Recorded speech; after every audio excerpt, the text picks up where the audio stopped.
तालियों से स्वागत करें। बल्कि एक ढंग से कहेंगे कि संस्थापक या स्थापक के रूप में जिन लोगों ने आज धन्यवाद भी देते हैं और वो हमें और इस लोगों को बाबू ज्वाला जी,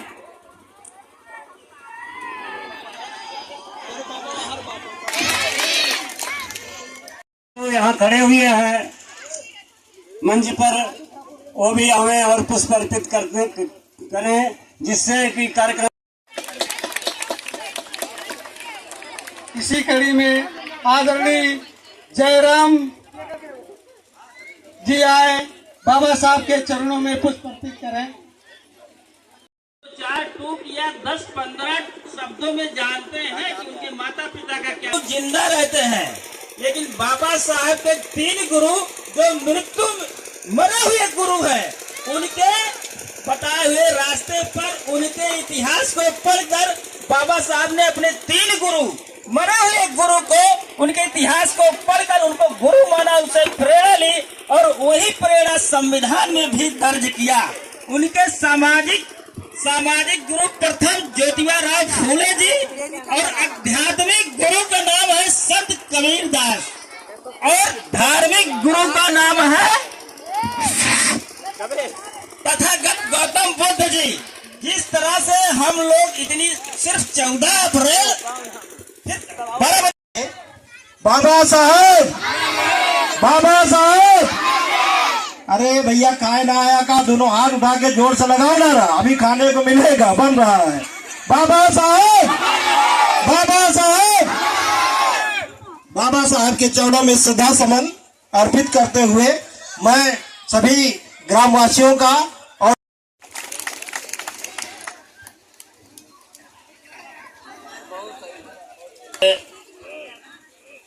बाबा साहब भीमराव अंबेडकर के चरणों में सत सत वंदन अभिनंदन।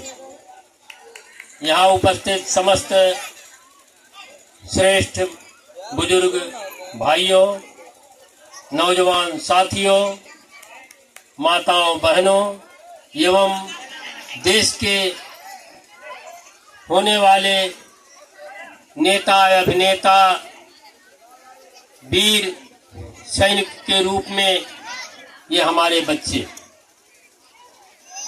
डॉक्टर भीमराव अंबेडकर ने मुख्य 3 सूत्र दिया: समता, समानता, श्रेष्ठता।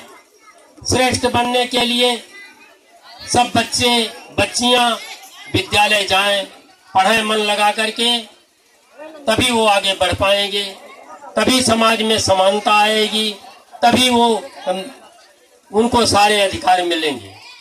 यह सूत्र दिया डॉक्टर भीमराव अंबेडकर ने। 280 लोगों की कमेटी थी, उसमें इन्हें प्रधान पद दिया गया संविधान बनाने के लिए। 3 वर्ष में संविधान बना हमारा। वह संविधान ही पूरे देश का संचालन कर रहा है, उसी संविधान से सारे कार्य हो रहे हैं। तो ऐसे डॉक्टर भीमराव अंबेडकर के बताए हुए मार्ग पर सभी बच्चे चलें। इन सभी बच्चों को, बच्चियों को हम जब भी मिलते हैं खेलते रहते हैं, विद्यालय नहीं जाते हैं, हम इन्हीं बच्चों से कहते हैं कि क्यों बेटा, क्यों बेटी तुम विद्यालय नहीं गए, क्यों नहीं गए। फिर उनके माँ बाप से भी कहते हैं कि तुम अपने बच्चों को, आप लोग अपने बच्चों को, बच्चियों को विद्यालय भेजो, तभी डॉक्टर भीमराव अंबेडकर का सपना जो है वो साकार होगा, पूरा होगा। नहीं तो ये बच्चे आगे नहीं बढ़ पाएंगे, मिट्टी के लोंदे बने रह जाएंगे।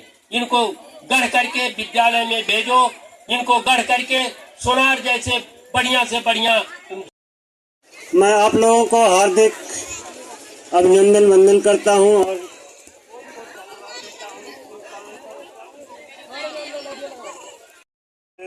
प्रकृति से प्राप्त 5 तत्व और इस समाज से हम अलग हैं, कटे हुए हैं। और कटे कैसे कि आप जितने लोग यहाँ बैठे हुए हैं, और एक बंधु तो हमारे बीच में नहीं, आपके गांव के पूर्व प्रधान आदरणीय द्वारिका प्रसाद जी हैं, वो तो इस समय पता नहीं है कि नहीं है। और कुछ लोगों से ये विनती करते हैं हम कि जो बाहर खड़े हुए हैं पंडाल से, वो अंदर आ जाएं तो और अच्छी बात है। और हमारी बहनें कितना अच्छा व्यवहार और कितना सम्मानीय ढंग से बाबा साहब के चरणों में अपनी मन की श्रद्धा लगाए हुए बैठी हुई हैं।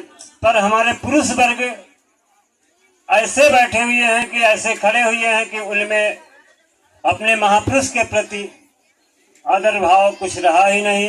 और इन्हीं माताओं और बहन बेटियों को किस दृष्टि से ये पुरुष जो हमसे दूर हैं, बाबा साहब से दूर हैं, तो